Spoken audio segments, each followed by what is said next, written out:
Cake বলছো Singapore টাকা এখানে আছে মানে এটা একটু লটারির কেক, লটারি কেক, এটার ভিতরে টাকা পাওয়া যায়। লটারি কেক টাকা পাওয়া যায়। দেখি আমার ভাগ্যটা পরীক্ষা করতেছি।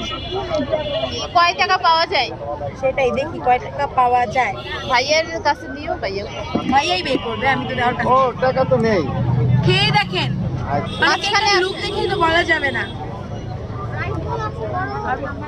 এখন দেখি ভাইয়ের ভাইকে কি আগে টাকা দিতে হবে। করে। না আপনি খেয়ে নেন, নেন নেন, সমস্যা নেই। মাঝখানে থেকে একটু লাড়া দিয়ে বের করে।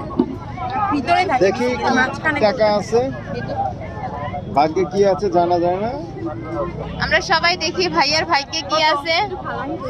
20 টাকা আছে। 20 টাকা। বের করেন, বের করে খুলে। আপনি 20 টাকা তো পাইছেন, 2 টাকা তো পান অবশ্যই নাই। টাকা আছে। ভাইয়া 20 টাকা পেয়ে 20 গেল। টাকা 20 টাকা আছে। ভাগ্য ভাইয়া অনেকটাই 20 টাকা পেয়ে কেমন লাগলো? অনেক